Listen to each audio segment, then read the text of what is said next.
बिरसा मुंडा हे भारतातील महान आदिवासी होते.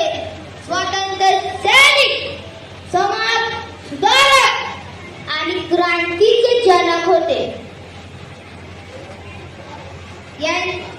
ब्रिटिशांच्या अन्यायकारक धोरणाविरुद्ध आणि जमीन महसूल व्यवस्थेविरुद्ध त्यांनी आदिवासी समाजाला एकत्र केले.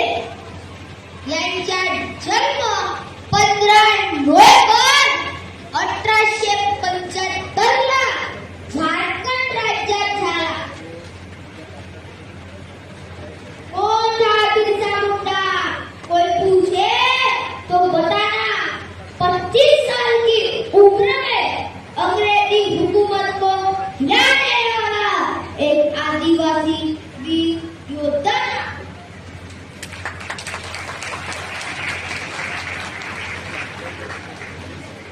सुरुवातीला मिशनरी शाळेमध्ये शिकत असताना आदिवासी संस्कृती व समाजाच्या अपमानाने त्यांनी शाळा सोडली व हिंदू आदिवासी मुलांच्या मिलनासाठी बिरसा मुंडा नावाची एक नवीन विचारसरणी स्थापन केली.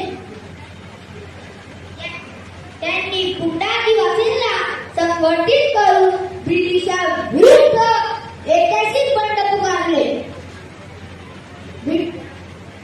ब्रिटिशांच्या शोषणाविरुद्ध त्यांनी लढा दिला.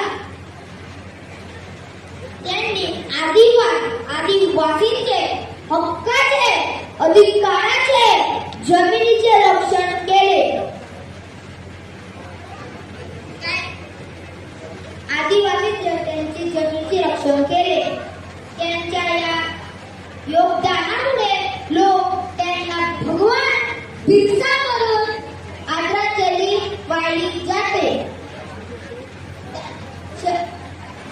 धैर्याने आणि शौर्याने तुम्ही अस्मितेचे दिले भान, हत्तीच्या देव तू देशासाठी दिले बलिदान.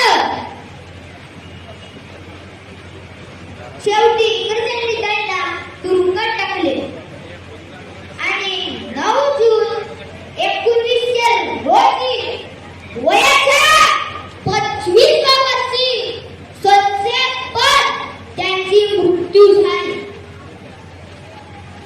अपना सेना लढो, बल्कि अपने हक और अधिकार के लिए उन लोगों से लड़ो जो तुम्हारे अधिकारों पर कब्जा कर बैठे. जाता जाता एवढाच सांगतो, स्वाभिमानाने जगा आणि स्वाभिमानाने आपल्या हक्काचे, अधिकाराचे, जमिनीचे रक्षण करा. हा बिरसा मुंडाचा महान संदेश होता. बच्चों को आकार देकर उन्हें हथियार बनाते, उसे आदिवासी कहते और जंगल में रहकर अंग्रेजों को उनकी औकात